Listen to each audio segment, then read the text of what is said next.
પૈસા તો અમારી લાયકાત હોય તો આપજો, ગાડીઓને બંગલા ના નથી, પણ અમારી લાયકાત હોય તો આપજો.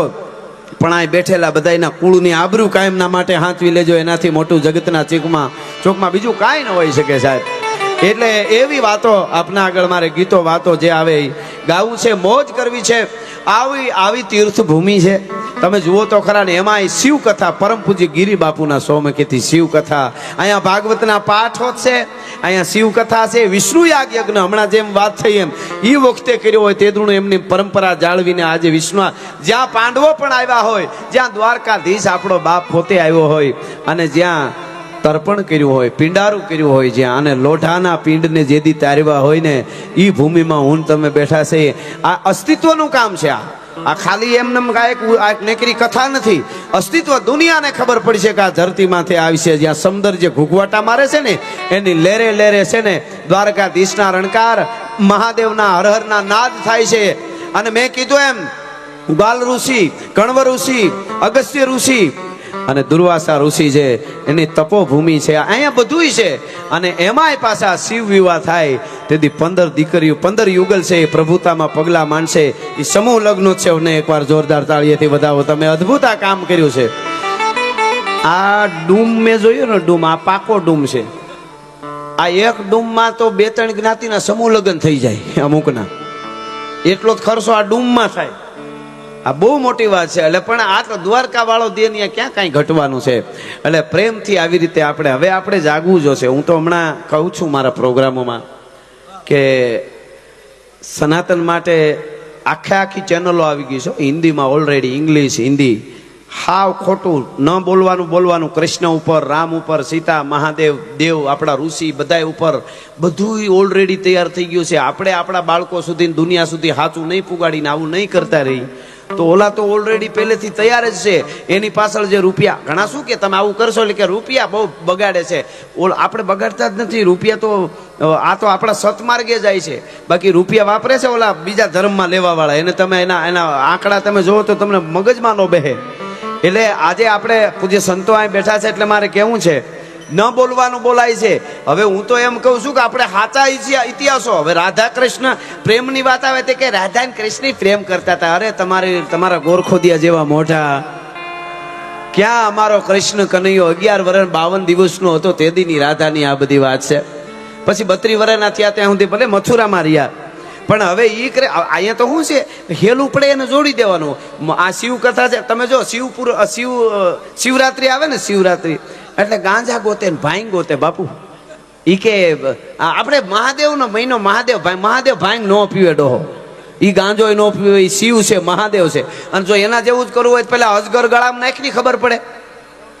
પેલા નાક ગળામાં વીંટ, વીસીનો હાર પહેર, હારા મારી ઊંચો આમ વાયસ આવે તો મોઢે બાંધવું પડે. ખેડૂતોને ઓલો સાટવામાં દવા, ઈ પોઈઝન ગટગટાવી જાય પછી આમ કરીને બેસી જાય તો હાસો લે. આ તો હું હેલું પડે ત્યાં. હું તો કલાકાર મિત્રોને વિનંતી કરું, હવે બધા જે ગાતા હોય એને, ભોળાનાથે ભાંગ વાવી નિંદે છે ગણે છે એવું ગાતા જ નહીં. ભોળોનાથ ભાંગ પીએ જ નહીં, એવું કઈ છે જ નહીં શાસ્ત્રોમાં. હકીકત કહું છું તમને. નહીં ભાંગ નહીં. પાર્વતીજી પાણી વાળે છૂટા મેલી કેસ લે. ગજબ છે. આ બધું આપણે બંધ કરી દેવાનું છે હવે. કારણ કે ઓલા વામપંથીઓને જડી જાય છે કે આવા છે તમારા ભગવાન. આપણે ગમે ત્યાં જોડી દઈએ ને એટલે ઈ મોકો લઈને બેઠા છે. કૃષ્ણ કોણ છે? એકવાર કૃષ્ણ જેટલું છોડી જુઓ તો ખબર પડે સાહેબ. જન્મા ભેગા મા બાપને છોડી દે. આ આપણો ભગવાન કૃષ્ણ છે. અને પછી ગોકુળમાં આવે, ગાયુને પ્રેમ કરે, ગોપીઓને, રાધાને, નંદરાજાને, બાપને પ્રેમ કરે, માં જશોદાને પ્રેમ કરે. અને થોડોક મોટો થાય તો એને બધાને છોડી દે. છોડવું કોઈ એમ કહેવાય ઈ શીખો તો ખબર પડે. દ્વારકા વાળો શું છોડી દીધું? બધું છોડીને મથુરા આવે, મામાને મારે. 32 વર્ષના થાય ત્યાં સુધી રાજ કરે. અને એવી દોમદોમ સાહેબી મૂકી ગોકુળ તજી, મથુરા તજી, સાગર કિનારે જઈ રહ્યા. એ બધું છોડીને દ્વારકામાં આવે. અને છેલ્લે દ્વારકામાં આખું મહાભારત થાય, આપ જાણો છો. અને છેલ્લે યાદવા સ્થળી બધું જોઈને છેલ્લે હોનાની દ્વારકાને છોડીને પ્રાસીને પીપળે ભીલના બાણનો ફેંસલો જગત નાથે ભાલકા તીર્થમાં, ભાલકામાં જઈ અને આને છોડ્યું કહેવાય. હવે એની હારવાર કૃષ્ણ ગમે એ વાતમાં લઈ લેવા. કૃષ્ણને સમજી ન હગાય. અને રણછોડ તો આપણે કહીએ છીએ ખાલી. અને એ એવો ભગવાન કે ગમે એ કયો તો પ્રેમ કરે છે. આપણે પ્રેમીઓ ભક્તો તરીકે હો, બાકી ભૂખે કાઢ નાખે. હા, બાકી રણછોડ હોય 11 વર્ષની ઉંમરમાં જેણે હાથીના દાંતને કાઢી મૂળમાંથી અને મામા કંસ ખટકે ગ્રાસ ત્રિભુવન ખાય. એક કોળિયામાં એક બ્રહ્માંડને ખાઈ જાય એવો રાક્ષસ હોય, એવી સત્તાવાળો કંસ એની છાતી માથે પછાડીને છાતી માથે બેહી હાથીના દાંતને ખેંચી અને છાતી માથે ધરબી દી 11 વર્ષની ઉંમર. આને તમે કાયરને રણછોડ કેવી રીતે કહી શકો ભલા માણસ? આ છે દ્વારકા વાળો, કાયર નથી. આપણે પ્રેમથી રણછોડ કે ઈ બરોબર છે, માખણ ચોરે કે એ તો આપણે પ્રેમ છે, એ વસ્તુ જુદી છે, પણ એને સમજી ન શકાય. પણ આવા ઉત્સવો કરી ત્યારે બહુ રાજી થતો હોય છે. એની ધજા છે ને વેંતે ઊંચી થઈ જાય કે મારો બાપલિયો તમે હજી ધર્મને જીવતો રાખ્યો છે, જેના માટે મેં અવતાર લીધો છે, ગાવડિયું માટે, ધર્મ માટે. આ ધર્મ ક્ષેત્રે કુરુક્ષેત્રે જેમ આખી શરૂઆત કરી ગીતાની, એના માટે આ એટલે શિવ કથા છે. અહીંયા બધું આવી ગયું છે. અહીંયા આવી એટલે પાવન થઈ ગયા. તમે તીર્થ ઊભું કરી દીધું છે. અહીંયા તીર્થ તો હતું જ, પણ દુનિયાની નજરે ઊભું કર્યું પાછી દુનિયાને ખબર પડી. એટલે બધા જ આખા આહિર સમાજને ખૂબ ખૂબ અભિનંદન આપું છું. આવી રીતે ભેળા થાઓ એટલે બહુ રાજી થાય. મહાદેવ ભોળિયો રાજી થાય, માં શક્તિ રાજી થાય, અને દ્વારકા વાળો રાજી થાય કે હવે મારે ચિંતા કરવા જેવું નથી. મારા ભક્તો છે એ બરોબર ભેળા થાય છે બધી રીતે. હું તો યુવા ધનને કહું છું, હમણાં ગામડા સુધી અમુક વસ્તુ ભૂગી ગઈ છે. હું આથી ચારણ તરીકે આવ્યો એટલે કહીશ થોડું. ઈંડાની રેકડીઓ આવી ગઈ છે. ગામનું કોઈ પુલ હોય ને નીચે જુઓ તો હિંહલા કાસના પીડા હોય ખાલી. એટલે એ બધું ન થાય.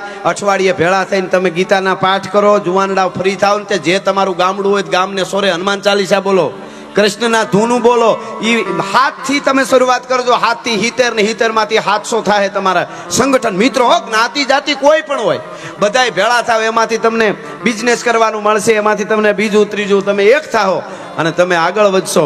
દુનિયા અટાણે હરણફાળ ભરી રહી છે. હા, તમે જો ચાઇનાના યુવાનો અમુક કલાકોમાં નવું સોફ્ટવેર તૈયાર કરે છે. આપણે અહીંયા અમુક કલાકોમાં યુવાનો એક જ્ઞાતિવાદનો મેસેજ તૈયાર કરે છે, અને પછી આપણે એમ કહીએ ભારત બધાને ભૂકા કાઢી નાખે. એમ ન નીકળે. સંઘર્ષ કોને કહેવાય?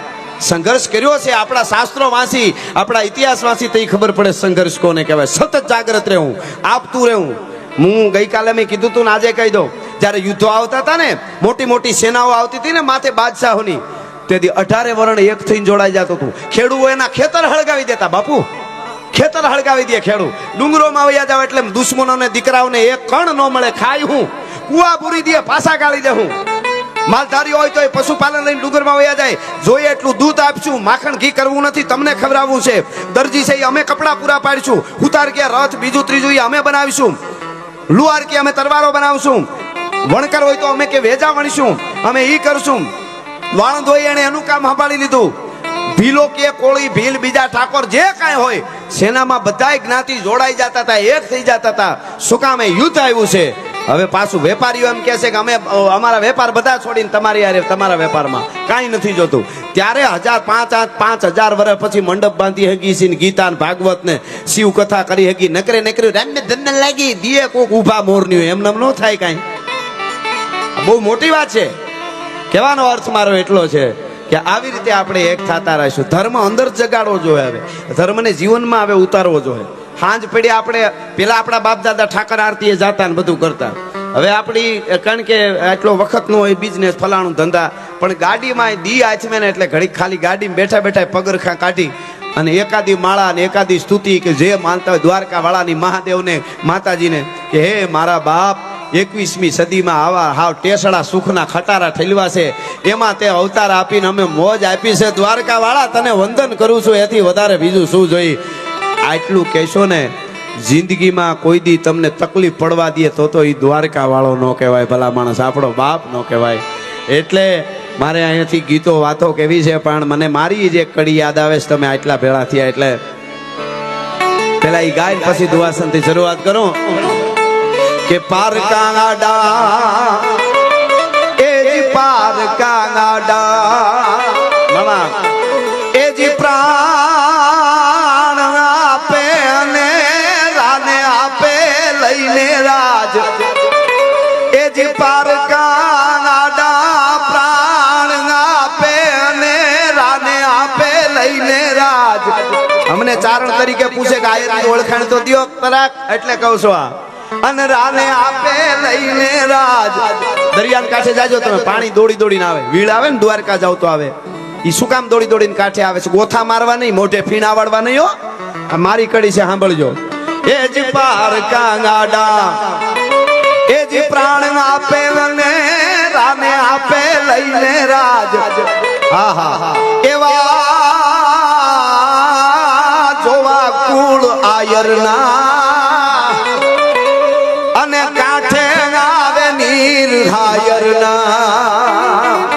ઈ કુળને જો આવે છે, હજી છે ને નથી ને વાંધો. પગ બેકી બેકી રમતા હોય ગામના પાદરમાં, એવા કંઈક નથી ને થઈ ગયા. બાપુ જોવા આવે છે. જવાબદારી મોટી છે તમારી. આખી બસ સુઈ જાય તો વાંધો ના આવે, ડ્રાઈવર ને ન હોવાય.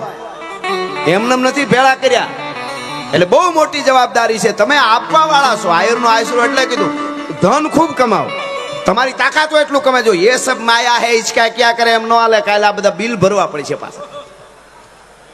હા ઈ તો છે જ ને, એમ નહીં. પણ કમાણા પછી આયરનો દીકરો ધર્મનું રાષ્ટ્રનું કામ આવે અને એનામાં સંકોચાય હોય તો દ્વારકા વાળો એનો ઈષ્ટદેવ લાજે ભલા માણસ. એવું કોઈ દી બને જ નહીં. કોઈ જ્ઞાતિ માથા દેવામાં પાછા નો પડે. રૂપિયા શું ચીજ છે? હવે આજે કેવું સારું છે મામા, રૂપિયા જ દેવા આપણે. આપણે જો ક્યાંય તરવાર લઈને જવું પડે એમ છે નહીં. આપણી પોલીસ છે, આપણી સેના છે, બરોબર. આપણે માત્ર ને માત્ર એક થવું, જ્ઞાતિવાદ જાતિવાદ મૂકીને બધા એક થઈ અને રાષ્ટ્ર માટે કરવા માંડી રહે. એટલે દ્વારકા વાળાની આને ઘણું બધું થયું છે. આપણને કેવું સુખ આપ્યું છે. ઓલા પાકિસ્તાન વાળા કાશ્મીર માંગતા હતા, બિચારા લોટ માંગતા થઈ ગયા અટાણે. થોડા ઘઉં આપો એ કે કાશ્મીર નથી જોતું, ટમેટા આપો, દૂધ આપો. ચારે બાજુ ઘેરાણા છે. હા, અહીંયા બોમ્બ નાખવા આવ્યા વર્ષો પહેલા. મેં ક્યાંક પ્રોગ્રામમાં કીધું હતું, મીટર માપીને નાખ્યા હતા બોમ્બ ત્યાંથી ઓલી બાજુથી, કે આ તિથિએ આ રીતે આટલું પાણી ને આટલો દરિયો ઊંચો છે એટલે આવી રીતે નાખી સીધો મંદિર ઉપર જાય. એક રાતમાં દ્વારકા વાળાએ દરિયાના પાણીને ઊંચું લઈ લીધું, ન્યા પડી ગયો બોમ્બ. ભલા માણસ નિશાન ફેરવી નાખે. એ અમારો દ્વારકાધીશ છે, એ અમારો દ્વારકા વાળો છે. હા હા, એટલે પારકા આડા પ્રાણ આપે, રાને આપે લઈને રાજ. એવા જોવા કુળ આયરના કાંઠે આવે નીર હાયરના. પાણી એટલે દોડી દોડીને આવે છે. એટલે આજ હું ગાંડી ગરીના મોરલાને કહું, બરડાના મોરલાને કહું કે મોરલા તારો. હા, એવી રીતે મામા ડાયરો છે. આમ કહું તૂટે છે પણ એવી રીતે ખખડતા રહ્યો ને એટલે અમને થોડોક વાંધો ન આવે. હા, કારણ કે એ અનુમોદના છે. આમ પોરહના પલા છૂટી જાય. કહ તૂટે કડિયા તણીના અંગની ઉનડિયા, પછી હમીવી હામે ના મોજ તાહળી મોડિયા. આની આ ખુમારી કાયમ જાળવી રાખજો. અમે કાયમ ઇતિહાસ કહીએ છીએ અને કોઈ ટકોર ન કરી જાય. તમારી જવાબદારી તમારી હશે સાચવવાની. એટલે મોરલા તારો એ જી થોડી ઘડી મને તેની અસાડી લોકંઠ મારી ખોવાયેલી એક વાદળીને હું હવે છેલ્લી વાર હાથ પાડી લઉં. એ મોરલા, ઘડીક વાર મને તારો કંઠ દઈ દેતા. આજ મારે મામા ડાયરા સામે ગળકું છો. અને હવે સાંભળજો, ઇન્દ્રધનુ તારા ઓલા હાથ રંગો મારે નથી કાંઈ કામ, પણ મારા દ્વારકાધીશ નું ચિત્ર દોરવા કાજે મને એક પીછું એમાં બોલવા દેજે. જ્યારે દ્વારકાધીશ નું ચિત્ર દોરું ત્યારે એમાં મને પીછું બોલવા દેજે. એટલે મને એક કડી કઈ એક ગીત રીન પછી દુઆસનથી શરૂઆત કરું. એટલે મારી જ લખેલી કવિતા તમે બધાએ બહુ સાંભળી છે. એટલે હું સ્ટેજ ઉપરથી કદાચ પહેલી વાર બોલું છું.